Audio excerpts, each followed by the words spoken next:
Namah Shivaya. Let us begin the yoga session with chanting 3 Omkara and prayer. Feeling the lightness in the whole body.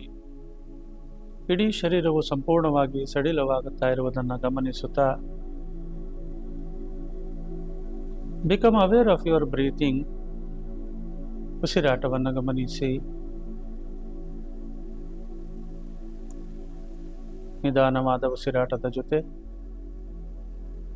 ಮನಸ್ಸನ್ನು ನಿಧಾನವಾಗಿ ಆಜ್ಞಾಚಕ್ರದ ಮುಂಭಾಗದಲ್ಲಿ ತನ್ನಿ. ಆಜ್ಞಾಚಕ್ರದ ಮುಂಭಾಗದಲ್ಲಿ ಓಂಕಾರದ ಚಿತ್ರವನ್ನು ಗಮನಿಸುತ್ತಾ ನಾವು 3 ಬಾರಿ ಓಂಕಾರಗಳನ್ನು ಉಚ್ಚರಿಸೋಣ. ಓ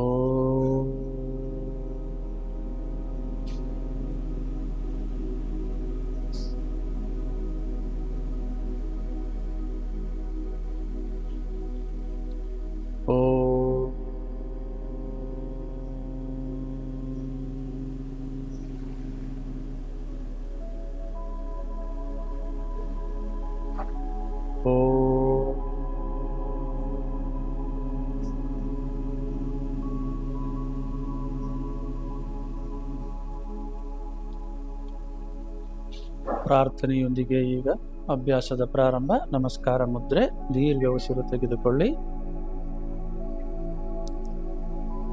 ಸಂಗಚ್ಛದ್ವಂ ಸಂವದದ್ವಂ ಸಂವೋ ಮನಾಂಸಿ ಜಾನತಾ ದೇವಾಭಾಗಂ ಯಥಾ ಪೂರ್ವೇ ಸಂಜ್ಞಾನಾನ ಉಪಾಸತೆ ಸಂಜ್ಞಾನಾನ ಉಪಾಸತೆ ಸಂಜ್ಞಾನಾನ ಉಪಾಸತೆ.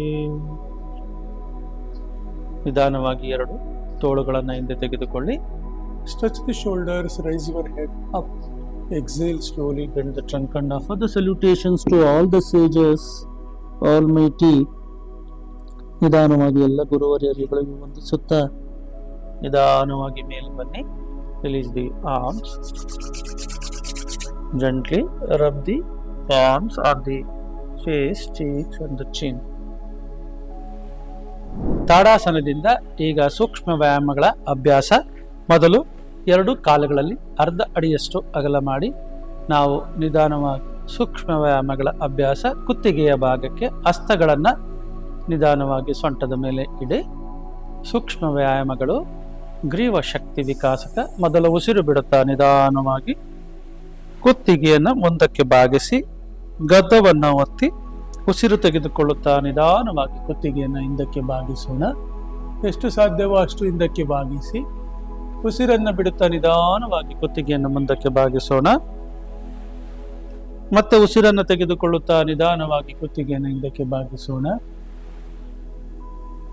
ಮತ್ತೆ ನಿಧಾನವಾಗಿ ಉಸಿರು ಬಿಡುತ್ತಾ ಕುತ್ತಿಗೆಯನ್ನು ಮುಂದಕ್ಕೆ ಬಾಗಿಸಿ ಮತ್ತೆ ಉಸಿರನ್ನು ತೆಗೆದುಕೊಳ್ಳುತ್ತಾ ನಿಧಾನವಾಗಿ ಕುತ್ತಿಗೆಯನ್ನು ಹಿಂದಕ್ಕೆ ಬಾಗಿಸಿ ಉಸಿರನ್ನು ಬಿಡುತ್ತಾ ನಿಧಾನವಾಗಿ ಕುತ್ತಿಗೆಯನ್ನು ಮುಂದಕ್ಕೆ ಬಾಗಿಸೋಣ. ಸೂಕ್ಷ್ಮ ವ್ಯಾಯಾಮ. ಈಗ ಉಸಿರು ತೆಗೆದುಕೊಳ್ಳುತ್ತಾ ಮೇಲೆ ಬಂದು ಉಸಿರು ಬಿಡುತ್ತಾ ಕೆನ್ನೆಯನ್ನ ಬಲಕ್ಕೆ ಬಾಗಿಸೋಣ. ನಮ್ಮ ಕಿವಿ ಬಲ ಭುಜಕ್ಕೆ ತಾಗುವಂತೆ ಇರಿಸಲು ಪ್ರಯತ್ನಿಸೋಣ. ಉಸಿರನ್ನು ತೆಗೆದುಕೊಂಡು ನಿಧಾನವಾಗಿ ಮೇಲೆ ಬಂದು ಉಸಿರು ಬಿಡುತ್ತಾ ನಿಧಾನವಾಗಿ ಕುತ್ತಿಗೆಯನ್ನು ಎಡಕ್ಕೆ ಬಾಗಿಸೋಣ. ಮತ್ತೆ ಉಸಿರನ್ನು ತೆಗೆದುಕೊಳ್ಳುತ್ತಾ ನಿಧಾನವಾಗಿ ಮೇಲೆ ಬಂದು ಉಸಿರನ್ನು ಬಿಡುತ್ತಾ ಕುತ್ತಿಗೆಯನ್ನು ಬಲಕ್ಕೆ ಬಾಗಿಸೋಣ. ಮತ್ತೆ ಉಸಿರನ್ನು ತೆಗೆದುಕೊಳ್ಳುತ್ತಾ ಮೇಲೆ ಬನ್ನಿ ಉಸಿರನ್ನು ಬಿಡುತ್ತಾ ಕುತ್ತಿಗೆಯನ್ನು ಎಡಕ್ಕೆ ಬಾಗಿಸೋಣ. ಉಸಿರು ತೆಗೆದುಕೊಳ್ಳುತ್ತಾ ಮೇಲೆ ಬಂದು ಉಸಿರನ್ನು ಬಿಡುತ್ತಾ ಕುತ್ತಿಗೆಯನ್ನು ಬಲಕ್ಕೆ ಬಾಗಿಸೋಣ. ಉಸಿರು ತೆಗೆದುಕೊಳ್ಳುತ್ತಾ ಮೇಲೆ ಬಂದು ಕುತ್ತಿಗೆಯನ್ನು ಎಡಕ್ಕೆ ಬಾಗಿಸೋಣ. ಮತ್ತೆ ಉಸಿರು ತೆಗೆದುಕೊಳ್ಳುತ್ತಾ ಮೇಲೆ ಬಂದು ಉಸಿರನ್ನು ಬಿಡುತ್ತಾ ಬಲಭಾಗದಲ್ಲಿ ಬಾಗಿಸೋಣ. 5 ಬಾರಿ ಈ ರೀತಿ ಅಭ್ಯಾಸ ಮಾಡೋಣ.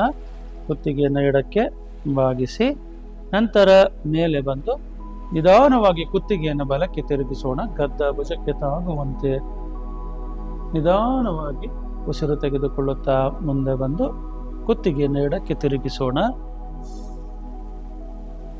ಮತ್ತೆ ನಿಧಾನವಾಗಿ ಮುಂದೆ ಬಂದು ಕುತ್ತಿಗೆಯನ್ನು ಬಲಕ್ಕೆ ತಿರುಗಿಸೋಣ. Turn the neck right. Inhale, come to center, turn the neck left completely, twist your neck as much as possible. ಮತ್ತೆ ನಿಧಾನವಾಗಿ ಮುಂದೆ ಬನ್ನಿ, ಉಸಿರನ್ನು ಬಿಡುತ್ತಾ ನಿಧಾನವಾಗಿ ಕುತ್ತಿಗೆಯನ್ನು ಬಲಕ್ಕೆ ತಿರುಗಿಸಿ ಮತ್ತೆ ಉಸಿರನ್ನು ತೆಗೆದುಕೊಳ್ಳುತ್ತಾ ಮುಂದೆ ಬಂದು ಎಡಕ್ಕೆ ಕುತ್ತಿಗೆಯನ್ನು ತಿರುಗಿಸಿ ಮತ್ತೆ ಮುಂದೆ ಬನ್ನಿ, ಕುತ್ತಿಗೆಯನ್ನು ಬಲಕ್ಕೆ ತಿರುಗಿಸಿ ಮತ್ತೆ ಉಸಿರು ತೆಗೆದುಕೊಳ್ಳುತ್ತಾ ಮುಂದೆ ಬಂದು ಕುತ್ತಿಗೆಯನ್ನು ಎಡಕ್ಕೆ ತಿರುಗಿಸಿ ನಿಧಾನವಾಗಿ ಮುಂದೆ ಬನ್ನಿ, ಕುತ್ತಿಗೆಯನ್ನು ಬಲಕ್ಕೆ ತಿರುಗಿಸಿ. ಈಗ ನಿಧಾನವಾಗಿ ಮುಂದೆ ಬಂದು ಕುತ್ತಿಗೆಯನ್ನು ಎಡಕ್ಕೆ ತಿರುಗಿಸೋಣ. ಈಗ ನಿಧಾನವಾಗಿ ಕುತ್ತಿಗೆಯನ್ನು ಮುಂದೆ ತಂದು ಮುಂದೆ ಬಾಗಿ ಕುತ್ತಿಗೆಯನ್ನು ವೃತ್ತಾಕಾರವಾಗಿ ತಿರುಗಿಸುವುದು ರೊಟೇಷನ್ ಆಫ್ ದ ನೆಕ್. 5 ಬಾರಿ ಬಲಭಾಗದಲ್ಲಿ ನಿಧಾನವಾಗಿ ವೃತ್ತಾಕಾರವಾಗಿ ತಿರುಗಿಸೋಣ. Feel the circular motion. ವೃತ್ತಾಕಾರವಾಗಿ ತಿರುಗುವಿಕೆಯನ್ನು ಗಮನಿಸೋಣ. 5 ಬಾರಿ ಅಭ್ಯಾಸದ ನಂತರ ವಿರುದ್ಧವಾಗಿ ತಿರುಗಿಸೋಣ. Opposite practice anticlockwise. ಗಡಿಯಾರದ ವಿರುದ್ಧ ದಿಕ್ಕಿನಲ್ಲಿ ನಿಧಾನವಾಗಿ 5 ಬಾರಿ ವೃತ್ತಾಕಾರವಾಗಿ ತಿರುಗಿಸುತ್ತಾ ಕುತ್ತಿಗೆಯ ಭಾಗಗಳನ್ನು ಸಚೇತನಗೊಳಿಸೋಣ. ಕುತ್ತಿಗೆಯ ಮಾಂಸಖಂಡಗಳು. ಈ ಒಂದು 5 ಬಾರಿಯ ಅಭ್ಯಾಸದ ನಂತರ ನಿಧಾನವಾಗಿ ನಮ್ಮ ತೋಳುಗಳನ್ನು ಕೆಳಗಿಳಿಸಿ ಕುತ್ತಿಗೆಯ ಭಾಗಕ್ಕೆ ವಿಶ್ರಾಂತಿ ಕೊಟ್ಟು ನಂತರ ಭುಜವಲ್ಲಿ ಶಕ್ತಿ ವಿಕಾಸಕ.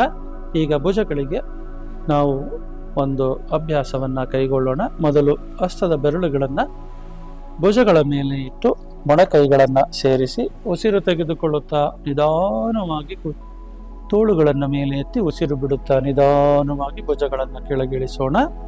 ಉಸಿರು ತೆಗೆದುಕೊಳ್ಳುತ್ತಾ ತೋಳುಗಳನ್ನು ಮೇಲೆ ಎತ್ತಿ ಉಸಿರು ಬಿಡುತ್ತಾ ನಿಧಾನವಾಗಿ ಕೆಳಗಿಳಿಸಿ 5 ಬಾರಿ ಈ ರೀತಿ ಅಭ್ಯಾಸ. ಮನಸ್ಸು ತೋಳುಗಳ ಚಲನೆಯ ಮೇಲಿರಲಿ, ತೋಳುಗಳ ನೋವುಗಳ ಮೇಲೆ ಮನಸ್ಸು ಕೇಂದ್ರೀಕೃತವಾಗಿರಲಿ. ಸಹಜವಾಗಿ ನಿಧಾನವಾಗಿ ಅಭ್ಯಾಸ ಮಾಡೋಣ. ಸೂಕ್ಷ್ಮ ವ್ಯಾಯಾಮಗಳು. ನಂತರ ವಿರುದ್ಧ ದಿಕ್ಕಿನಲ್ಲಿ ನಮ್ಮ ಭುಜಗಳನ್ನು ತಿರುಗಿಸೋಣ. ಕಣ್ಣುಗಳನ್ನು ಮುಚ್ಚಿ ಎಲ್ಲ ಬದಲಾವಣೆಗಳನ್ನು ಗಮನಿಸೋಣ.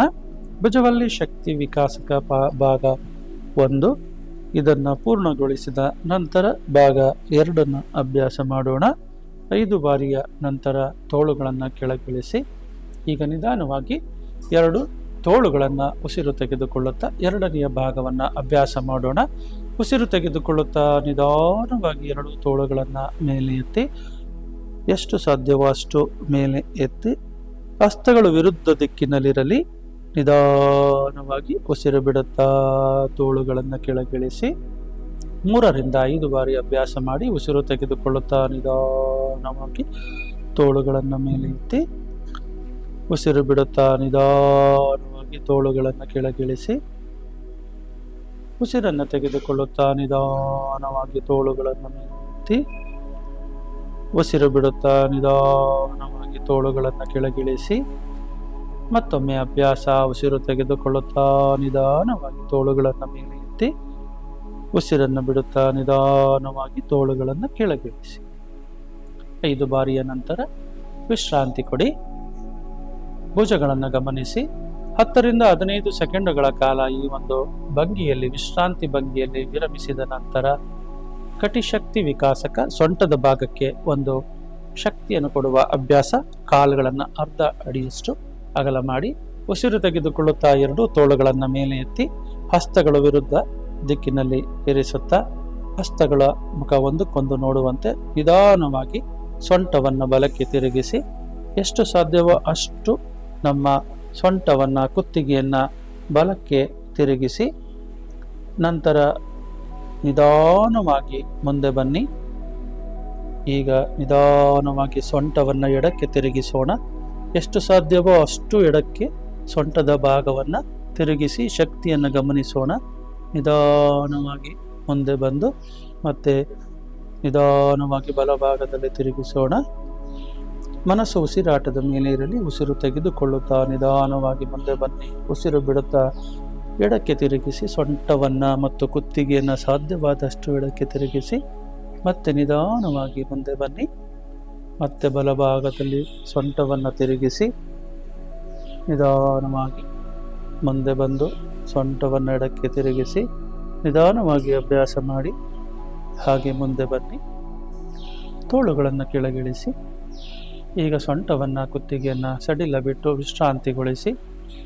ಈ ಒಂದು ಕಟಿ ಶಕ್ತಿ ವಿಕಾಸವನ್ನು ನಾವು ಈ ರೀತಿ ಕೂಡ ಅಭ್ಯಾಸ ಮಾಡಬಹುದು. ಎರಡು ತೋಳುಗಳನ್ನು ಮೇಲೆ ಎತ್ತಿ ಎಡ ಹಸ್ತವನ್ನು ಬಲ ಭುಜದ ಮೇಲೆ ಇಟ್ಟು ಸೊಂಟವನ್ನು ಬಲಕ್ಕೆ ತಿರುಗಿಸಿ. ಸಾಧ್ಯವಾದಷ್ಟು ಸೊಂಟವನ್ನು ತಿರುಗಿಸುತ್ತಾ ನಿಧಾನವಾಗಿ ಮುಂದೆ ಬನ್ನಿ. ಬಲ ಹಸ್ತವನ್ನು ಎಡಭುಜದ ಮೇಲೆ ಇಟ್ಟು ನಿಧಾನವಾಗಿ ಸೊಂಟವನ್ನು ಎಡಕ್ಕೆ ತಿರುಗಿಸೋಣ. ಮನಸ್ಸು ಹಸ್ತದ ಬೆರಳುಗಳ ಮೇಲಿರಲಿ. ಮತ್ತೆ ನಿಧಾನವಾಗಿ ಮುಂದೆ ಬಂದು ಮತ್ತೆ ನಮ್ಮ ಎಡ ಹಸ್ತವನ್ನು ಭುಜದ ಮೇಲೆ ಇಟ್ಟು ನಿಧಾನವಾಗಿ ಕುತ್ತಿಗೆ ಸೊಂಟವನ್ನು ತಿರುಗಿಸಿ ಮತ್ತೆ ನಿಧಾನವಾಗಿ ಮೇಲೆ ಬಂದು ನಿಧಾನವಾಗಿ ಬಲ ಹಸ್ತವನ್ನು ಎಡಭುಜದ ಮೇಲೆ ಇಟ್ಟು ನಿಧಾನವಾಗಿ ಎಡತೋಳನ್ನು ಮುಂದೆ ತಂದು ಅಭ್ಯಾಸ ನಿಲ್ಲಿಸಿ ವಿಶ್ರಾಂತಿ ಪಡೆಯೋಣ. ಇದರಿಂದ ಕಟಿಶಕ್ತಿ ಎಂದರೆ ಸೊಂಟದ ಭಾಗದ ಮಾಂಸಖಂಡಗಳು, ಮೂಳೆಗಳು ಹೆಚ್ಚಿನ ಶಕ್ತಿಯುತವಾಗಿರುವವು. ಈಗ ಮೊಣಕಾಲಿಗೆ ಅಭ್ಯಾಸ, ಸೂಕ್ಷ್ಮ ವ್ಯಾಯಾಮ. ನಿಧಾನವಾಗಿ ಉಸಿರು ತೆಗೆದುಕೊಳ್ಳುತ್ತಾ ಎರಡು ತೋಳುಗಳನ್ನು ಮೇಲೆ ಎತ್ತಿ ಉಸಿರನ್ನು ಬಿಡುತ್ತಾ ನಿಧಾನವಾಗಿ ಮೊಣಕಾಲನ್ನು ಬಾಗಿಸಿ. ಎಷ್ಟು ಸಾಧ್ಯವೋ ಅಷ್ಟು ಮಾಂಸಖಂಡಗಳ ಶಕ್ತಿಯನ್ನು ಗಮನಿಸುತ್ತಾ ನಿಧಾನವಾಗಿ ಮೇಲೆ ಬನ್ನಿ. ಜಾನುಶಕ್ತಿ ವಿಕಾಸಕ. ಉಸಿರು ಬಿಡುತ್ತಾ ನಿಧಾನವಾಗಿ ಮೊಣಕಾಲನ್ನು ಬಾಗಿಸಿ ಉಸಿರು ತೆಗೆದುಕೊಳ್ಳುತ್ತಾ ನಿಧಾನವಾಗಿ ಮೇಲೆ ಬನ್ನಿ. ಉಸಿರನ್ನು ಬಿಡುತ್ತಾ ನಿಧಾನವಾಗಿ ಮೊಣಕಾಲನ್ನು ಬಾಗಿಸುತ್ತಾ ಕುಳಿತುಕೊಳ್ಳಿ. ನಿಧಾನವಾಗಿ ಮೇಲೆ ಬನ್ನಿ. ಈಗ ತೋಳುಗಳನ್ನು ಕೆಳಗಿಳಿಸು, ವಿಶ್ರಾಂತಿ ಪಡೆಯಿರಿ. ಮೊಣಕಾಲುಗಳ ಸಡಿಲತೆ, ವಿಶ್ರಾಂತಿಯನ್ನು ಗಮನಿಸಿ. ಸೂಕ್ಷ್ಮ ವ್ಯಾಯಾಮದ ನಂತರ ಈಗ ಯೋಗಾಸನಗಳ ಅಭ್ಯಾಸ. ನಿಂತು ಮಾಡುವ ಯೋಗಾಸನಗಳು ತಾಡಾಸನ, ವೃಕ್ಷಾಸನ, ಅರ್ಧ ಚಕ್ರಾಸನ, ಪಾದಹಸ್ತಾಸನ ಮತ್ತು ತ್ರಿಕೋಣಾಸನಗಳನ್ನು ಅಭ್ಯಾಸ ಮಾಡೋಣ. ನಿಂತು ಮಾಡುವ ಈ ಆಸನಗಳನ್ನು ಪ್ರತಿನಿತ್ಯ ಅಭ್ಯಾಸನ ಮಾಡುವುದರಿಂದ ಶರೀರದ ದೃಢತೆ, ಆರೋಗ್ಯ ಹೆಚ್ಚುವುದು. ಈಗ ತಾಡಾಸನ.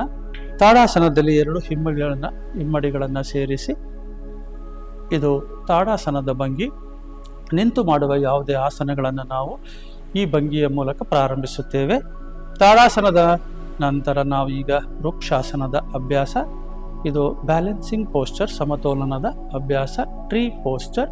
ನಿಧಾನವಾಗಿ ಈಗ ಉಸಿರು ತೆಗೆದುಕೊಳ್ಳುತ್ತಾ ಬಲ ಮೊಣಕಾಲನ್ನು ಬಾಗಿಸಿ ನಿಧಾನವಾಗಿ ಬಲ ಹಿಮ್ಮಡಿಯನ್ನು ಎಡತೊಡೆಯ ಮೇಲೆ ಮೂಲದಲ್ಲಿ ಇಟ್ಟು ನಿಧಾನವಾಗಿ ಉಸಿರಾಟವನ್ನು ಗಮನಿಸುತ್ತಾ ಎರಡು ತೋಳುಗಳನ್ನು ಮೇಲೆ ಎತ್ತಿ ಎರಡು ಹಸ್ತಗಳನ್ನು ಸೇರಿಸುತ್ತಾ ಈ ಒಂದು ಭಂಗಿಯಲ್ಲಿ 10 ಸೆಕೆಂಡುಗಳ ಕಾಲ ವಿಶ್ರಾಂತಿ ಪಡೆಯಿರಿ. ನಮ್ಮ ಶಕ್ತಿಗೆ ಅನುಗುಣವಾಗಿ ಈ ಒಂದು ಸಮಯವನ್ನು ಹೆಚ್ಚಿಸುವುದು.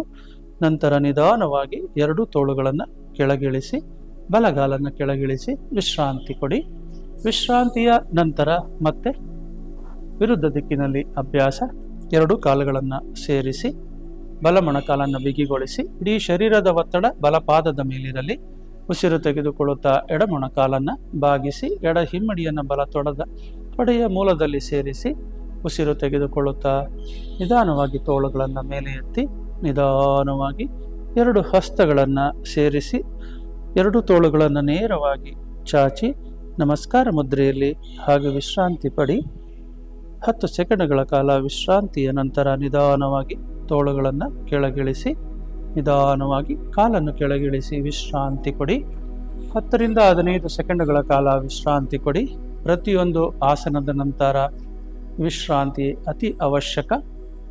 ಈ ಒಂದು ವೃಕ್ಷಾಸನದಿಂದ ಪಾದಗಳ ಶಕ್ತಿ ಮತ್ತು ಮೀನಿನ ಖಂಡಗಳ ಶಕ್ತಿ ಹೆಚ್ಚುತ್ತಾ ಬರುವುದು.